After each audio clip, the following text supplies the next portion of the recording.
Bible and the Quran are not proof that Yahweh or Allah exist.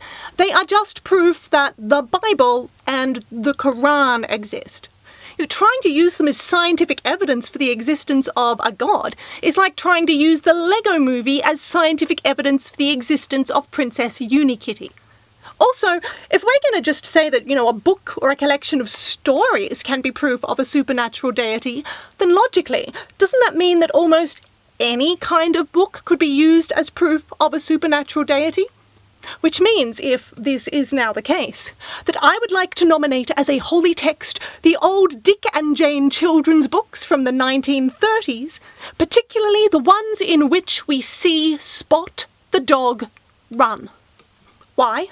Well, because I consider that these books are actually holy conduits through which the doggy deity Spot gets his message out to the youth of the world. His message being, of course, that if you want to be saved, and go to the great doggy park in the sky when you die, where there is always a full bowl of water, a rancid bone freshly dug up after spending 6 weeks buried in the backyard, and a youthful cocker spaniel's bottom to sniff, then you must see. You must see Spot. You must see Spot run.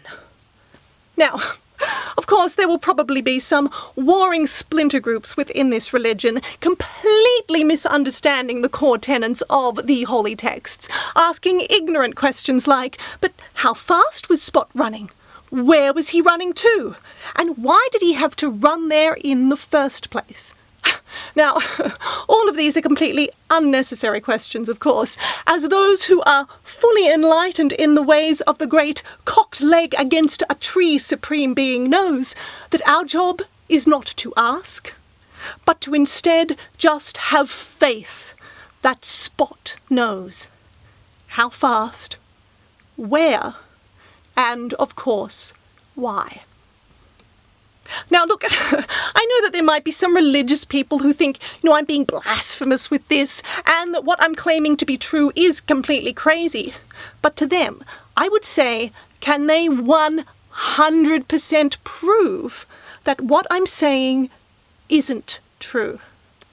Because I think that, if people want to be allowed to say that books like the Bible and the Quran are proof of a deity, then they also have to admit that almost any other book, including those in which we see Spot run, can be used for evidence for things like great doggy deities in the sky. It's called creationism, where you throw science to the wind. Yes, creationism, where you let the crazy roll right on in.